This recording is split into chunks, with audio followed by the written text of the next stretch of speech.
This past year of basketball has been crazy. It's proved that the NBA has changed in every single aspect of the game. 16 players average over 25 points per game, and 7 of them average over 30. The season has been extremely entertaining. We have a lot of surprise teams, and we have some teams that aren't even in the play in that are still fighting for playoff spots.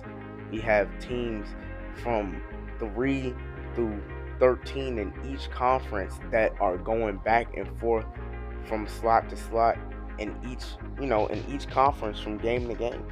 At this point in the season, we can usually tell who is going to be the champion. There's about 2 to 3 teams that we think are going to be the champions, and usually that is the Celtics, the Bucks, the Warriors, Celtics, Bucks, and Warriors. But this year it's different. We have things that could happen that can completely shift it. We have the Nuggets being hot right now. We have Giannis playing out of his mind per usual. We have the Celtics being the best team in the league, but we have Joel Embiid and James Harden being the second best duo in the league. So there's a lot of parity in the league right now. And we're not going to talk on hypotheticals right now because we do not know what's going on with the Brooklyn Nets. We don't know what's going on with the Lakers. If the Lakers do wind up getting Kyrie, they instantly jump into that number one champion status. But we don't know if that's going to happen. It's purely hypothetical at this point. Now more than ever, the NBA is wide open. We have the Kings who have emerged. De'Aaron Fox is one of the best guards in the league, and Domantas Sabonis is one of the best bigs in the league. They have real chances to do something in the playoffs. I do not think they're going to the finals, but I think they have real chance to knock out, some heavy hitters, like maybe the Clippers. If, all things, go wrong, which they usually do for the Clippers. With that, I'm bringing it over to the Clippers, who are getting healthy and getting Kawhi back. I believe they're one move away. They're one move away from being a serious contender this season.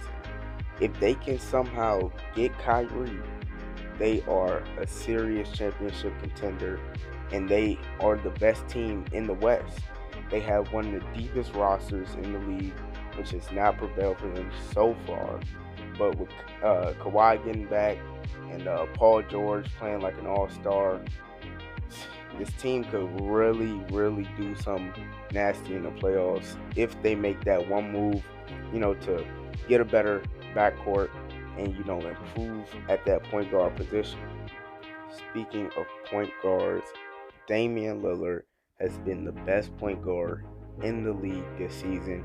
Over his last 10 games, he's averaging 37 points per game, 8 assists, and 4.5 rebounds on 51% from the field and 40% from three. Damian Lillard is really wheeling this Trailblazers team, and he's been one of the best point guards in the league for a while now. Stephen Curry, he's been out this season. Luka Doncic, has been struggling a little bit recently. Over his last 8 games, he's averaging about 29 points, 5.5 assists, 8 rebounds on 67% from the free throw line, 33% from the three, and 52% from the field goal range. So he is struggling to put the ball in the basket. Even though you see that 29 points per game, he is only shooting 33% from the three. So, things will eventually get better for Luka, and he will, overtake that spot for the best point guard in the league once again when the time comes. But Damian Lillard has just been playing amazing. We are only halfway through this historic season, and with LeBron coming up on the record, the season will probably go down as one of the greatest seasons of all time. If we get an outstanding playoff. I mean, it's just a lot. the playoffs and everything, that's coming up, I think the regular season is going to really heat up in the second half of the season, and we're going to see who really is the best team in the league. So thank you for watching. Hit the like button, subscribe, and I'll see y'all next time.